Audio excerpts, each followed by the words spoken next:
Move your filthy cows, you disgusting redneck trash. Cynthia Bradshaw screamed this as her white BMW X5 barreled toward my pregnant heifers.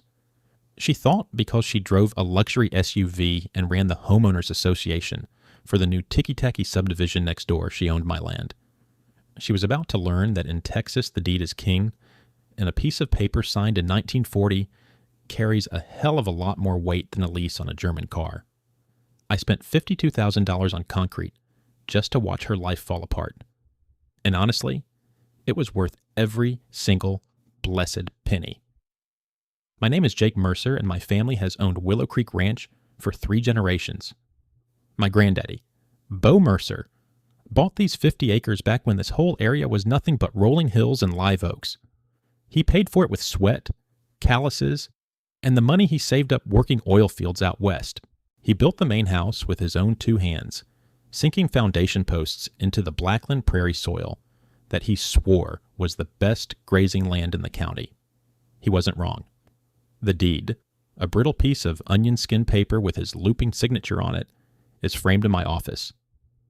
It's more than a legal document. It's a testament, a promise passed from him to my dad, and from my dad to me. The land isn't just something I own. It's who I am. The ranch is my sanctuary. Most mornings, I'm up before the sun. The air's still cool and smelling of damp earth and clover. The first thing I do is walk the fence line, a thermos of black coffee in one hand. It's a ritual. I check for breaks, listen to the low, contented sounds of my Angus herd waking up, and watch the sky bleed from purple to orange over the eastern ridge. My life has a rhythm, dictated by the seasons and the needs of my animals. We've got about 30 head of cattle, including 3 prize-winning Angus bulls, Patriot, General, and Tank, each worth more than the car that woman drove. They're my retirement plan, my kids' college fund, and the continuation of my family's legacy, all rolled into thick-hided 1,000-pound packages of prime beef genetics. My wife, Sarah, a high school science teacher, says, I talk about my bulls like they're my sons. She's not wrong about that either. For years, our only neighbors were the coyotes and the hawks. The county road ended a half mile from our main gate, and the only way onto my property was a gravel and dirt access road that cut across the northern edge of my pasture. It was a road my granddaddy carved out with a mule and a plow, a road that's listed on every survey since 1940 as private property belonging to the Mercer family. It was quiet. It was peaceful. And then, about a year ago, the bulldozers arrived. A developer from Austin bought the 100-acre tract north of us. They called it the Estates at Willow Creek, a name that always made me grit my teeth. They weren't at Willow Creek. They were next to it. They were borrowing my family's history to sell their overpriced half-acre lots with houses made of chipboard and stucco. The construction was a nightmare of dust and noise, but I'm a patient man. I knew it would end. What I didn't account for was what would come after. The people. Specifically, one person. I met Cynthia Bradshaw on a Tuesday. I was out mending a stretch of fence near the access road when her gleaming white BMW came tearing down the gravel, kicking up a rooster tail of dust that settled all over me and my tools. She wasn't going the 15 miles per hour my sign suggested. She was doing at least 40. She slammed on the brakes right next to me, the cloud of dust catching up and enveloping her car. The window hummed down. A woman with sharp blonde hair, sunglasses the size of dinner plates, and a mouth set in a permanent sneer looked me up and down. She didn't see a landowner. She saw a farmhand. "You work here?" she asked, her voice dripping with condescension. I took off my hat, wiped the sweat and dust from my brow, and put it back on. "I own here," I said, my voice calm. "Name's Jake Mercer." She waved a dismissive hand, a gaudy diamond flashing on her finger. "Whatever. I'm Cynthia Bradshaw. I'm the president of the HOA for the estates." She said HOA like it was the Supreme Court. "You need to do something about this road. It's a disgrace. It's getting my car filthy." I leaned against a fence post. "Ma'am, with all due respect, this is a private ranch road. It's gravel, not asphalt. And you are going a little fast." Her mouth fell open. It was a look I'd come to know well, a sort of shocked indignation, as if the very idea of being corrected by someone in dusty jeans was a violation of the natural order. Excuse me, this road is the access to our community. It's a community easement. We have a right to a properly maintained surface. I just shook my head slowly. No, ma'am. This road is on my property. The deed and the county survey are real clear on that. Y'all have your own main entrance a quarter mile up the county road. This here is just my private drive. I pointed to the faded but perfectly legible sign nailed to a thick oak tree right where the road met my land. Willow Creek Ranch, private road, no trespassing. She scoffed, a sharp, ugly sound. That's ridiculous. Our developer assured us this was a secondary access point, an amenity. She gunned the engine as if to punctuate her point.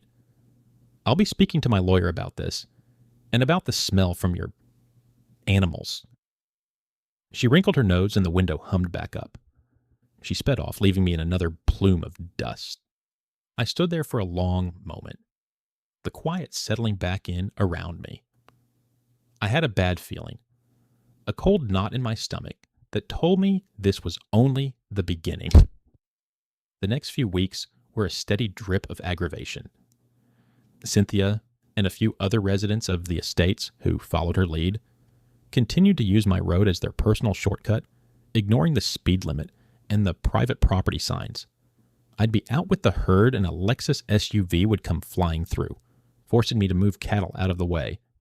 I'd wave them down, try to be neighborly. Howdy, folks. Just a reminder, this here's a private drive, and we've got livestock.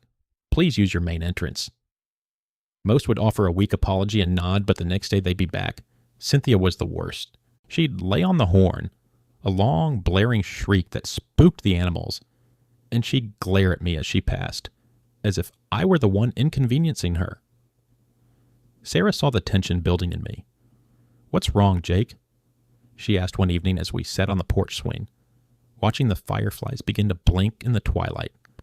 "It's the new neighbors," I said, running a hand through my hair. "They think my road is a public highway. One of them, the Cynthia Bradshaw, she's wound tighter than a cheap watch and twice as loud." "Did you tell them it's private?" "Told them. Showed them the sign. It's like talking to a brick wall, only a brick wall is quieter and doesn't drive a BMW. Sarah put her hand on my knee. She was the calm center of my world. "Well, what's the next step? You can't just let them run roughshod over the place." "Next step is a gate," I said, staring out at the dark line of the access road. "A good, solid gate, with a good, solid lock." The following Saturday, I spent the morning sinking 2 8-inch thick cedar posts into the ground on either side of the road, right at my property line. I hung a heavy-duty, 16-foot steel tube gate between them. It was painted a bright, impossible-to-miss red. I secured it with a thick, case-hardened chain and a padlock that cost me $50. I hung a new, larger, private property, no trespassing sign right in the middle of it. It felt good. It felt final. It lasted less than 24 hours. I drove out Sunday afternoon to check on a newborn calf and found my brand new gate swinging free. The chain was on the ground in 2 pieces, a clean, sharp cut through one of the links. The padlock was gone. Tire tracks from a specific high-performance tread pattern were pressed into the dirt. I didn't need a forensic team to tell me who did it. The sheer, entitled audacity of it stunned me. She hadn't just trespassed, she had brought tools. She had committed property destruction. My first instinct was to drive over to her perfect little stucco house and have it out with her right there on her manicured lawn. But my dad's voice echoed in my head. "Anger is a wildfire, son. Don't let it burn up your own house." I took a deep breath.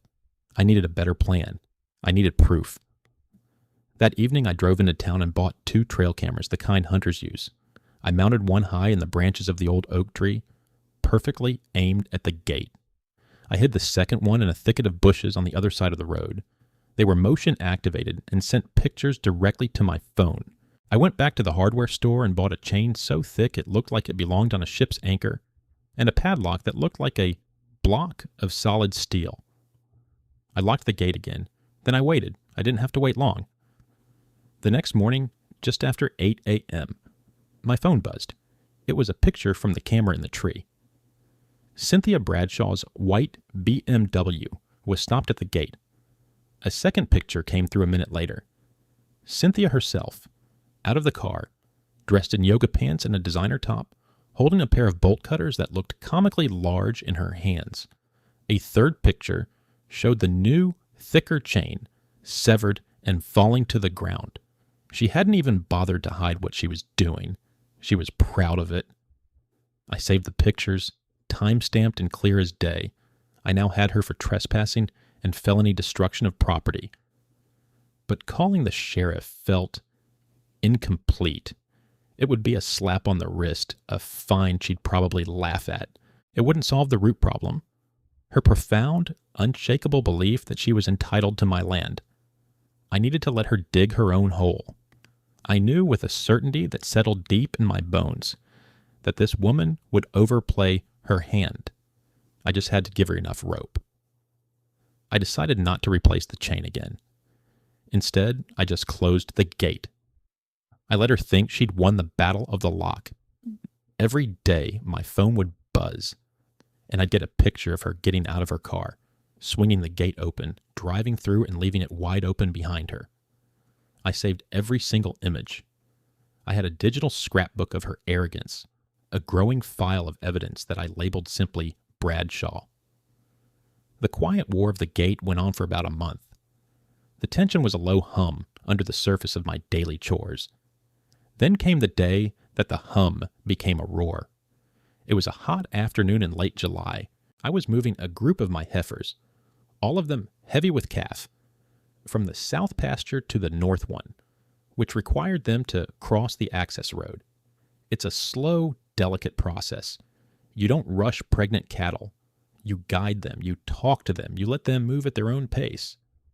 We were about halfway across the road, a slow-moving river of black hide and nervous energy, when I heard the sound of a high-revving engine.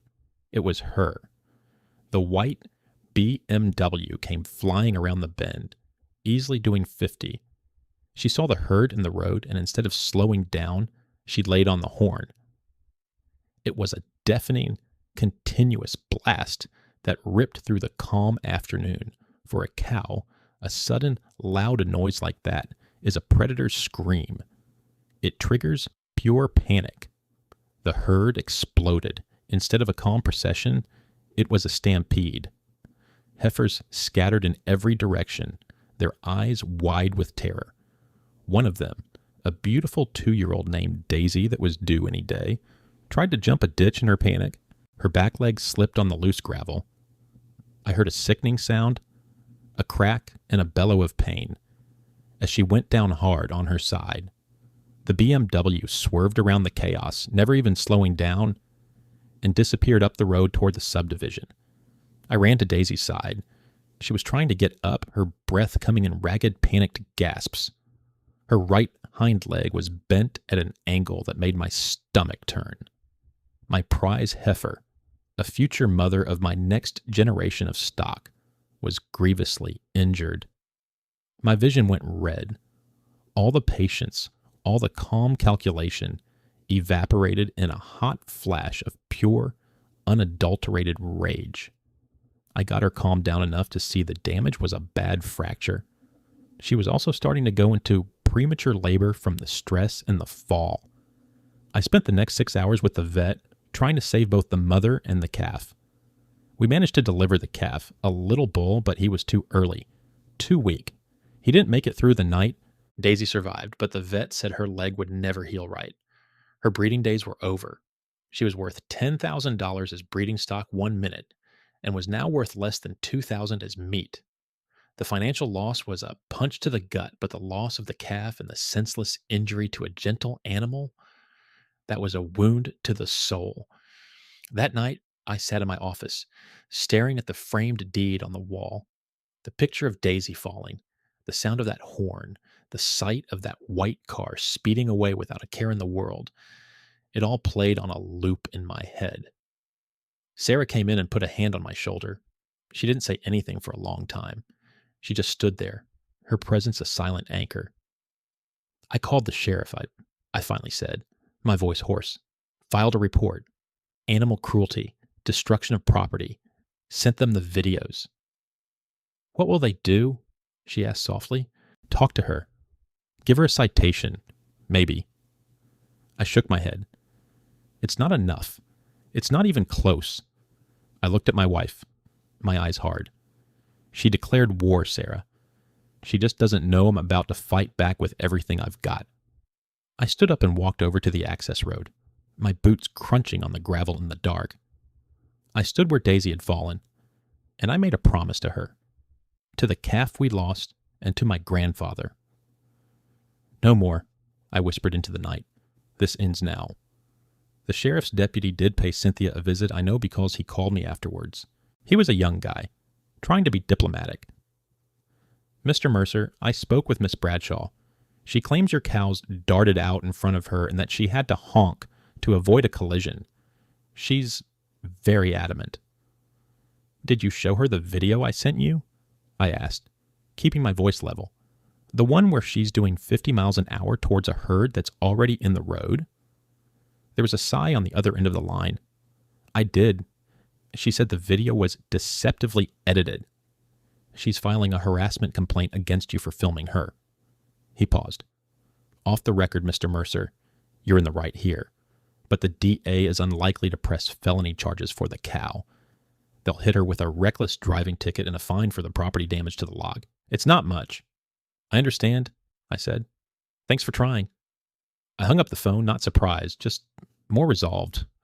The system wasn't built to handle someone like Cynthia Bradshaw. Her kind of venomous entitlement slipped through the cracks. If I wanted justice, I'd have to build it myself. Cynthia, emboldened by the lack of any real consequences, escalated. A week after the incident with Daisy, a crisp, official-looking truck from the Environmental Protection Agency pulled up my main driveway. A man in a polo shirt with an EPA logo got out, holding a clipboard. Jake Mercer, he asked. That's me. I'm here to investigate a complaint regarding improper manure disposal and potential contamination of a public waterway, he said, his tone all business. The complaint alleges you have a manure lagoon that is leaking into a tributary that feeds Willow Creek. I almost laughed. A manure lagoon. I run a pasture-based operation. My cows do their business where they please, as God and nature intended, and it becomes fertilizer. Sir, I said politely, I think you'll find the only tributary to Willow Creek on this property is on the far south end, about a mile from here. And I don't have a manure lagoon. I have a herd of cattle on 50 acres of grass. Would you like a tour? For the next hour, I drove the poor man all over my ranch in my beat-up utility vehicle. I showed him the creek, clear and flowing. I showed him my rotational grazing system, explaining how it prevents oversaturation of any one area. He took soil samples and water samples, his expression growing more and more annoyed. Finally, he shook his head, wiping sweat from his forehead. Mr. Mercer, I'm sorry to have wasted your time. This complaint is completely baseless. We get these sometimes neighbor disputes. The complaint wouldn't happen to have come from the estates at Willow Creek, would it? I asked, though I already knew the answer. He gave me a look. I can't officially say, but I can say that the complainant was very insistent that your industrial farming operation was an environmental hazard. He packed up his kit. You're running a clean operation here, cleaner than most. Have a good day. 2 days later, it was the county health department. A different clipboard, a different official, same baseless complaint. This time, it was about contaminated well water and the risk of E. coli. My well is drilled 300 feet into the Trinity Aquifer and is tested yearly. I showed her my latest certificate, which showed the water was cleaner than the stuff sold in bottles. She sighed, ticked some boxes on her form, and left, apologizing for the bother. Then came animal control, responding to an anonymous tip about malnourished and abused livestock. That one stung. I walked the officer, a woman I'd known for years from the feed store, through my herd. She looked at my glossy-coated, well-fed animals, including Daisy, whose leg was now in a heavy cast, contentedly chewing her cud in a special pen near the barn. "Jake," the officer said, shaking her head. I knew this was bull the second I got the call. "Your animals are some of the best cared for in the county. I have to write a report, but it'll say, unfounded. It's that woman in the BMW, isn't it?" "It is," I confirmed. "She's got too much time and money on her hands," she said, and drove away. Each visit was a disruption. Each one was a small victory for me, as the officials left more and more annoyed with my accuser. But it was also a war of attrition. She was trying to bury me in paperwork and bureaucracy, to make my life so difficult that I'd just give in and give her what she wanted. It was having the opposite effect. With every false accusation, the steel in my spine got a little harder. The next blow came not from an official, but from a man in a cheap suit who pulled up and handed me an envelope. "You've been served," he mumbled, and scurried back to his car. I opened it right there in the driveway. It was a lawsuit. Cynthia Bradshaw and the estates at Willow Creek Homeowners Association were suing me. The papers were filled with dense legalese, but the gist was simple. They were demanding the court recognize my private access road as a prescriptive easement, and were seeking an injunction to force me to remove any obstructions, my gate, and to cease all harassment of HOA members. Sarah read the papers that night, her face pale. "Jake, this is serious. They have a lawyer. This could cost a fortune." "It's a bluff," I said, though my heart was pounding. "A prescriptive easement requires them to prove they've been using the road continuously without permission for over 10 years. They've been here less than one. She's got nothing." "But we still have to fight it," Sarah said, her voice tight with worry. "We'll have to hire a lawyer. It's going to bleed us dry." "It's what she wants," I said. "She thinks she can bankrupt me into submission." I looked over at the framed deed again. But she's making a mistake. She's betting money against history. And in this county, history holds the winning hand. I picked up my truck keys. "I'm going to the courthouse tomorrow. To the county clerk's office. I'm going to pull every deed, every survey, every plat map related to this land since the county was founded." The county clerk's office was in the basement of the old stone courthouse downtown. It smelled of old paper, dust, and time itself. I spent the next 2 days hunched over massive, leather-bound plat books, my fingers tracing property lines drawn in faded ink. I found the original 1940 survey for my grandfather's purchase. There it was, clear as day, the 50-acre tract, with the access road drawn entirely within its boundaries, labeled Private Drive. I found the developer's plat map for the estates at Willow Creek from 2 years ago. It showed their property line ending right at the edge of mine. There was no mention of an easement, no right-of-way, nothing. Her entire lawsuit was built on a foundation of pure fantasy. I made copies of everything. As I was packing up my papers on the second day, feeling a surge of vindicated confidence, my mailman, Eddie, happened to walk in to drop off a package. Eddie's been delivering mail in this part of the county for 30 years. He knows everyone and everything. "Hey there, Jake," he said, adjusting his cap. "Figured I might find you here. Heard you were having some trouble with that new HOA president." "You could say that, Eddie," I chuckled. "Just doing my homework." Eddie leaned against the counter, lowering his voice. "It's more than just her wanting a shortcut, you know." He pulled a folded-up, glossy brochure from his back pocket and slid it across the counter to me. "She's been mailing these out to a list of potential buyers." I unfolded it. It was a marketing flyer for the estates at Willow Creek. The pictures showed the stucco houses, the small yards, and a prominent photo of a smiling family walking down my gravel road. The text was even worse. Under a heading that read Exclusive Amenities, it listed community pool, clubhouse, and private ranch road access for tranquil country walks and a direct route to town. I stared at it, the words blurring for a second. She's selling my road." "That ain't all," Eddie whispered, leaning closer. "I deliver her mail, Jake. The official stuff. I see the return addresses. She's getting notices from 3 different banks, all in those window envelopes. And last week, I delivered a packet from a divorce lawyer, the big, expensive kind from Dallas. I heard her on her porch phone the other day, yelling at someone about being upside down on the construction loans and how she had to get these next 10 lots sold by the end of the quarter or the bank would foreclose. That was it. That was the key. It all clicked into place.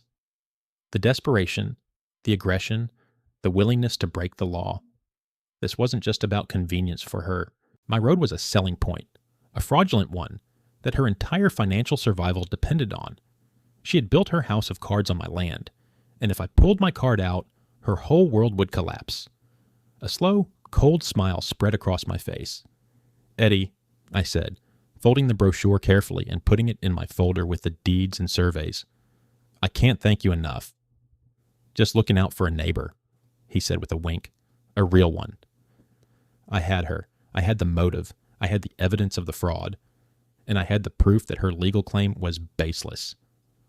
My first thought was to go to my lawyer and just crush her in court. But that was still her playing field, a game of motions and delays. It wasn't enough. The incident with Daisy had made this personal. I didn't just want to win. I wanted to utterly and completely dismantle her. I wanted her to be the architect of her own destruction.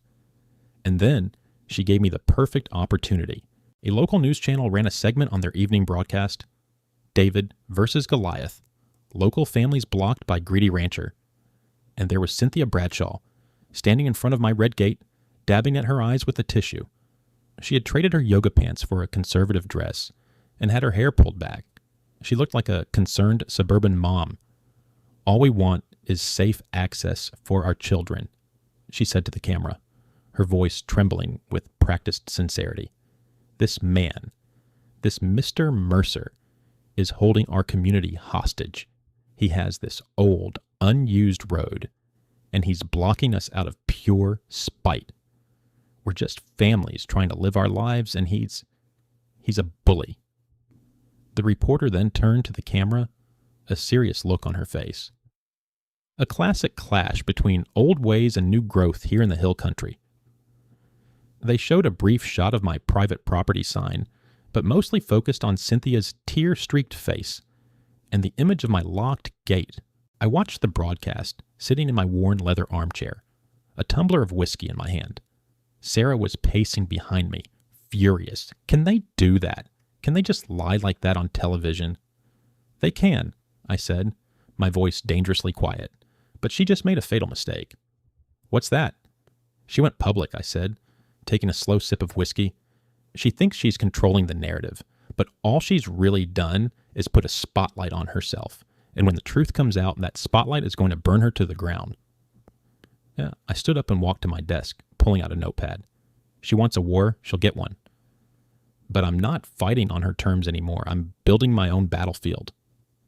The fraud, the desperation, the media campaign, it all coalesced into a single, beautiful, and terrible idea.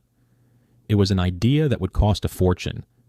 It was an idea that was legally untouchable. It was the idea of the wall, and that is the moment I decided that a simple gate wasn't going to cut it. It was time for a more permanent solution. If you've ever had to go to extreme lengths just to get a little peace and quiet, you know the feeling. Go ahead and hit that like button if you believe in the power of a good, solid boundary. And while you're at it, subscribe to the channel, because the story of how I built my $52,000 monument to her downfall is one you won't want to miss. The first call I made the next morning wasn't to a lawyer. It was to a man named Big Mike Schmidt.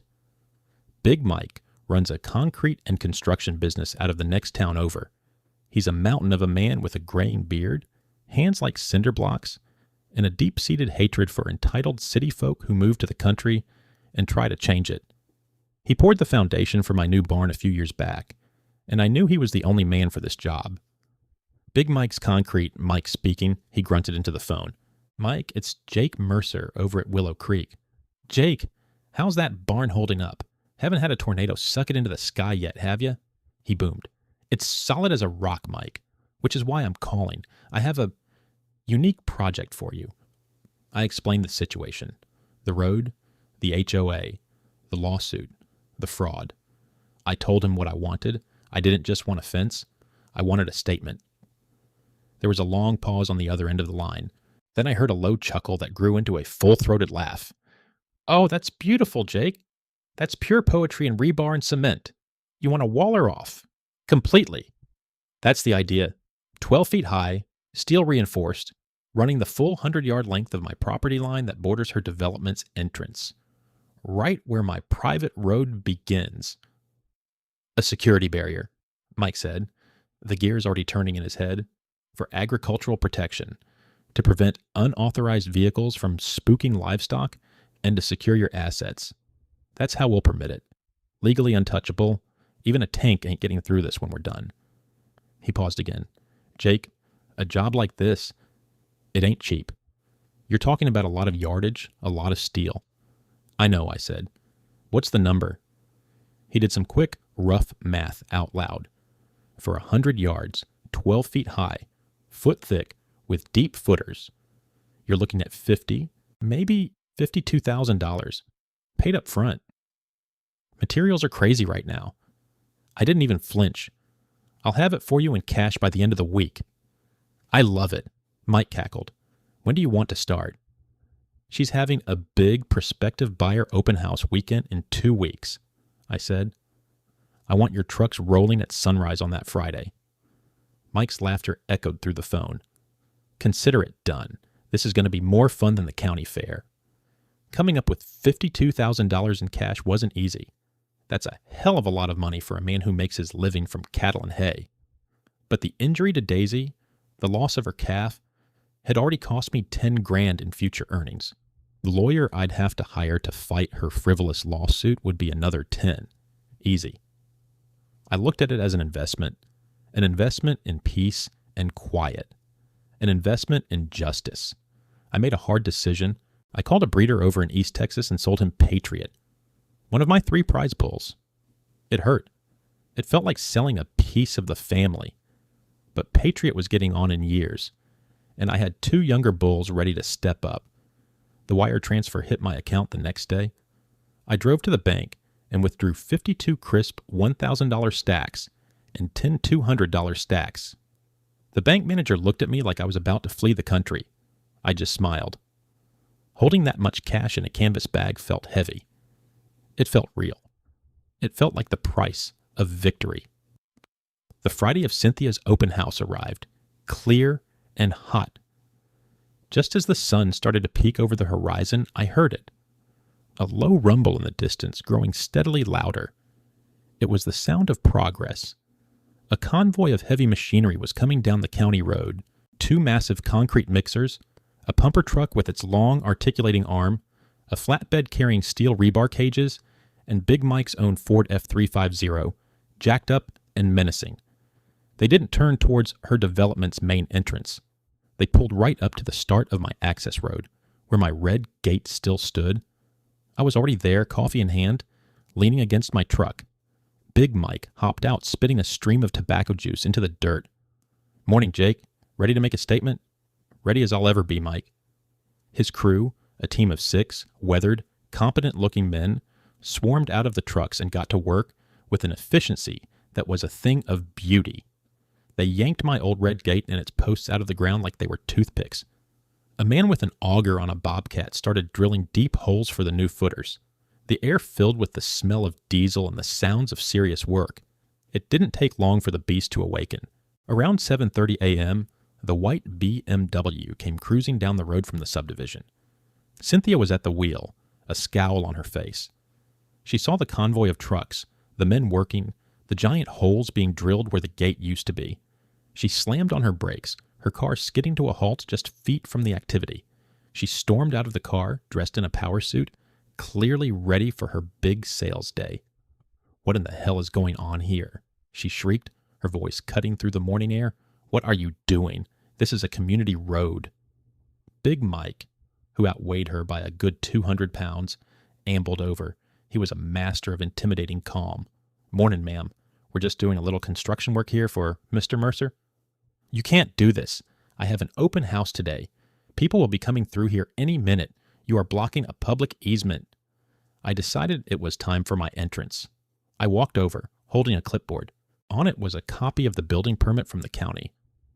"Morning, Cynthia," I said, my voice pleasant. "Beautiful day for some construction."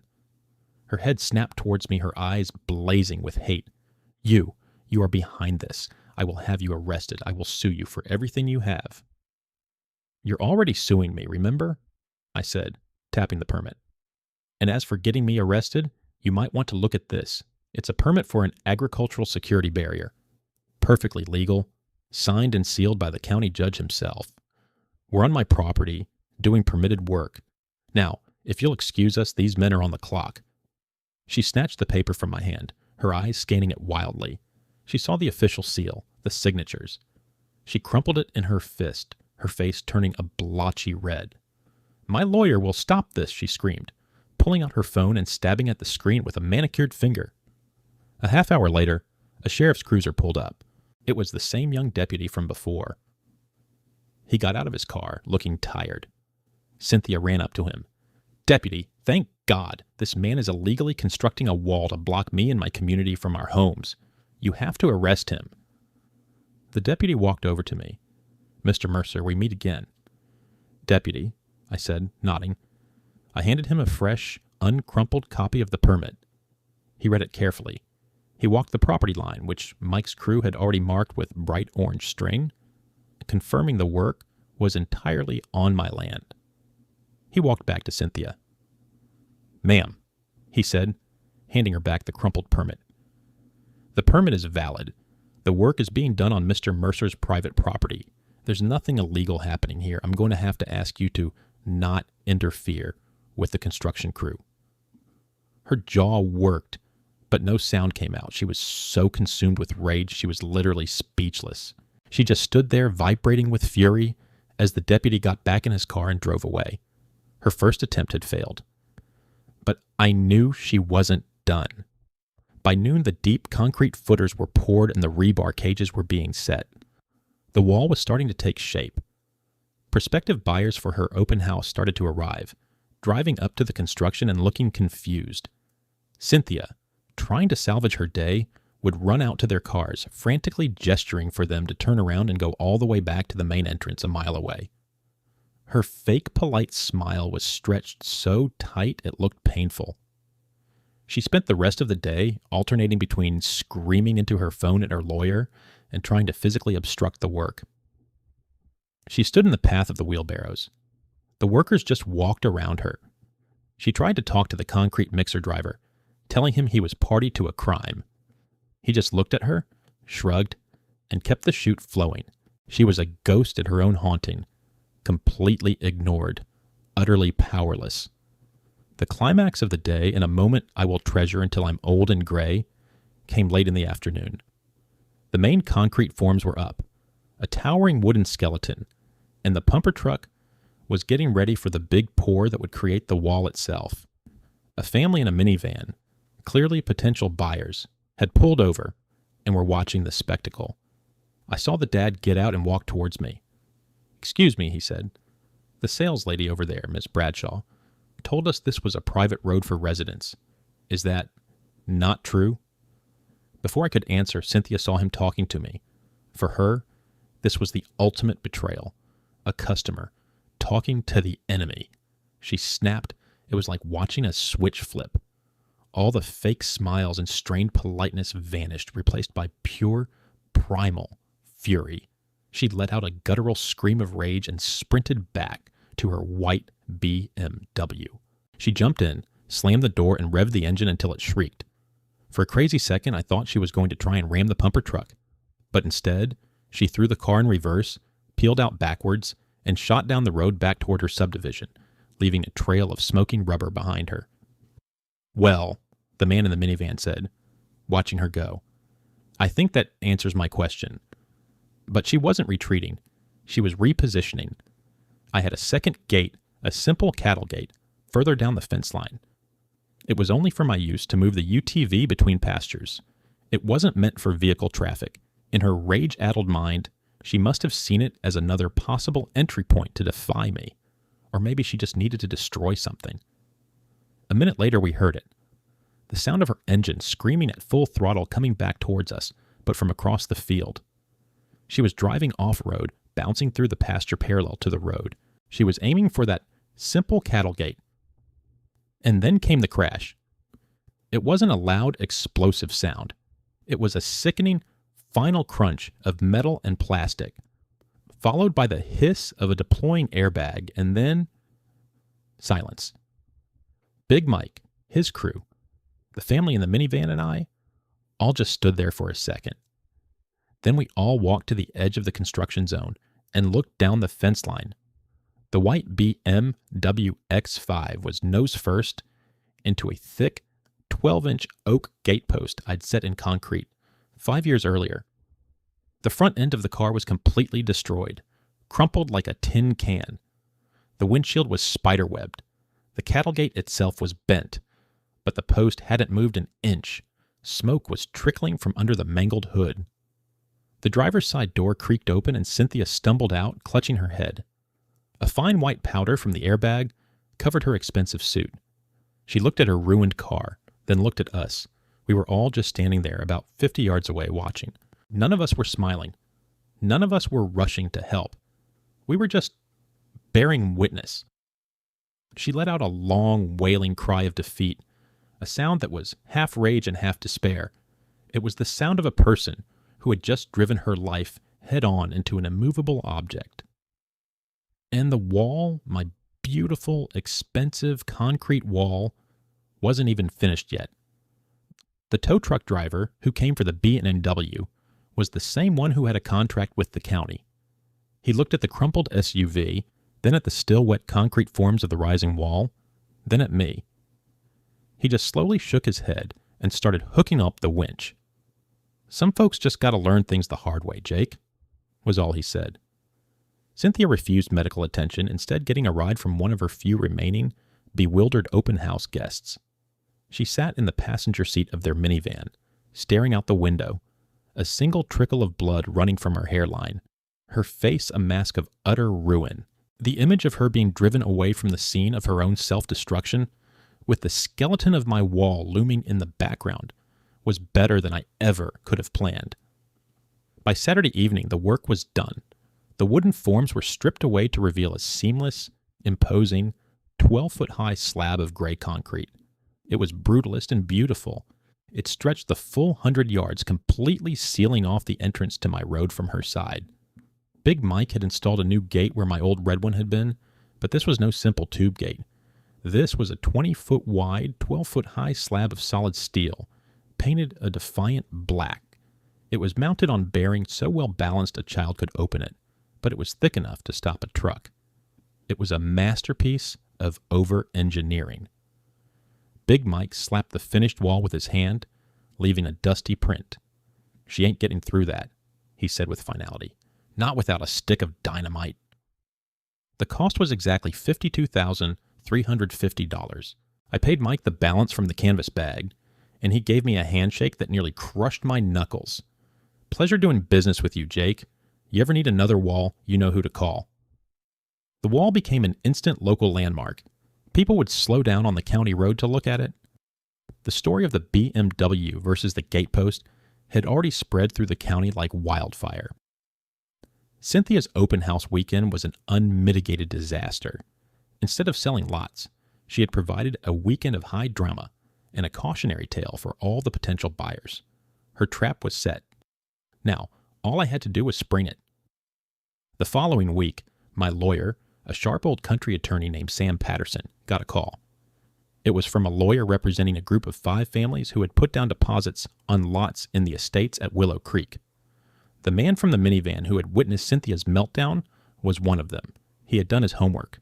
He had talked to the county planning office, and he had a copy of Cynthia's marketing brochure promising private ranch road access. "They know they've been had, Jake," Sam told me over the phone. "They want to know what their options are. Their contracts are contingent on the developer delivering all listed amenities, an amenity that was never hers to offer." "It's time, Sam," I said. "Let's end this." We decided the perfect venue would be the next town council meeting. The agenda included a discussion about the infrastructure needs of the new development, a discussion Cynthia herself had requested, hoping to pressure the town into helping her pave my road. It was the perfect stage for a public execution. Sam made some calls. He informed the lawyer for the buyer's group about the meeting. He also gave a no-comment tip to the local news reporter who had interviewed Cynthia, suggesting she might find an interesting follow-up to her David versus Goliath story if she attended. The night of the meeting, the council chambers were packed. The buyer families were there, sitting together in a grim-faced block. The news camera was set up in the back, and Cynthia was there at the presenter's podium. She looked haggard. She had a bruise on her forehead from the airbag, which she'd tried to cover with makeup. But she still had fight in her. She was a cornered animal, and she was going to come out snarling. She launched into her presentation, her voice high and strained. She talked about the importance of community connectivity and safe access for children. She painted a picture of herself as a victim, a small business owner being bullied by a wealthy landowner. She presented my wall as an illegal affront to public safety.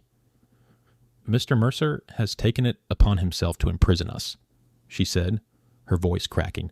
He has built a Berlin Wall in the heart of our peaceful community. When she finished, the council chairman looked out at the audience. Does anyone wish to speak to this issue? I stood up. I do. All eyes turned to me as I walked to the podium. I wasn't wearing my usual dusty jeans. I was in a clean shirt and my good boots. I carried a simple manila folder. I placed it on the podium and looked directly at Cynthia. She glared back, her jaw tight. My name is Jake Mercer, I began, my voice calm and steady, amplified by the microphone. My family has owned the Willow Creek Ranch since 1940. The road Ms. Bradshaw refers to as a community easement has been the private property of my family for 84 years. I held up a large, poster-sized copy of the original survey map, the one from the courthouse basement. I used a laser pointer to trace my property lines. As you can see from the official county survey of 1940 and every survey since, the road is located entirely within the boundaries of my ranch. There is no easement. There has never been an easement. A murmur went through the crowd. The buyer's lawyer was nodding, taking notes. Ms. Bradshaw was made aware of this fact on multiple occasions. I continued, my voice cold as ice. Her response was to repeatedly cut the locks on my gate. I have 47 time-stamped videos of her trespassing, which I have provided to the sheriff's department. The murmur grew louder. Cynthia's face had gone pale. But this isn't about a shortcut, I said, my gaze sweeping over the families who had put deposits down. This is about fraud. I held up the glossy marketing brochure Eddie had given me. This is the official marketing material for the estates at Willow Creek. It promises, as a primary amenity, private ranch road access. An amenity Ms. Bradshaw never owned, had no right to, and could never legally provide. She wasn't just using my road, she was selling it. Chaos erupted. The buyers were on their feet, shouting questions, pointing at Cynthia. Her face had crumpled. The mask was gone. She sold you a lie, and I said, my voice cutting through the noise.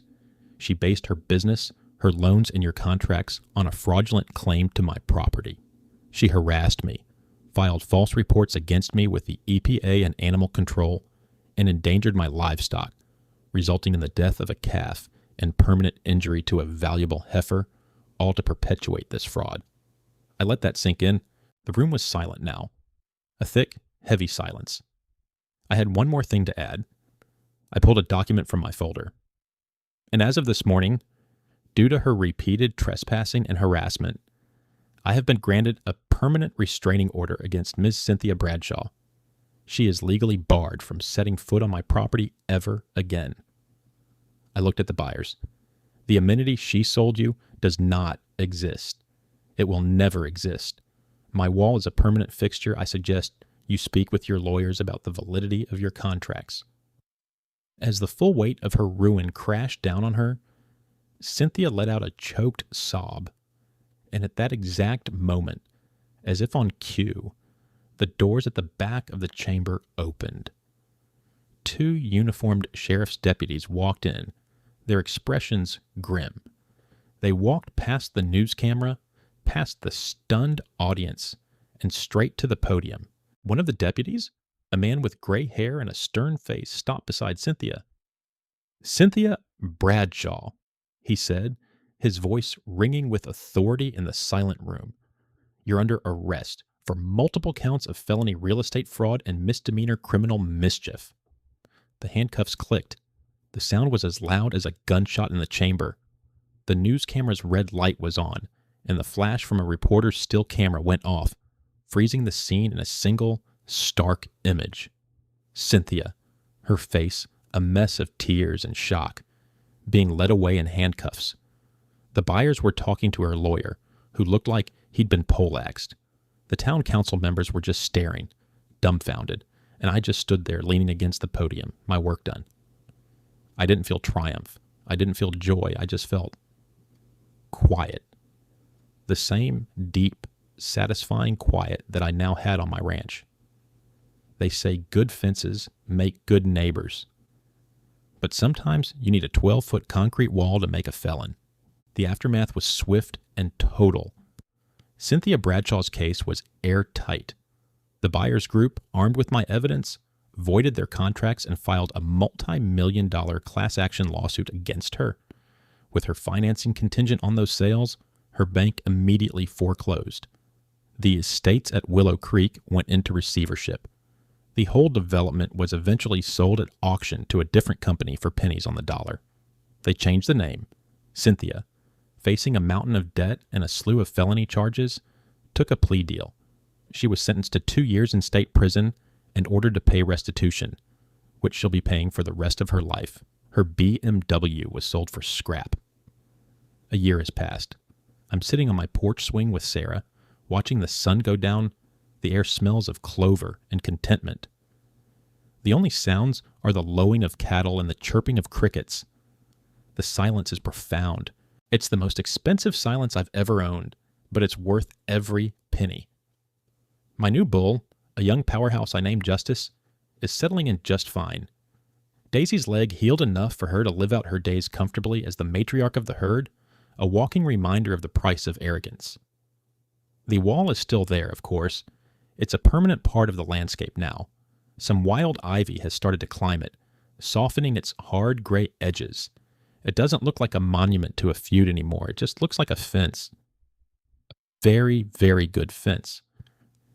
It stands as a quiet testament to the fact that here, in this part of Texas, you don't mess with a man's land. You don't mess with his cattle. And you don't mistake a quiet rancher's patience for weakness.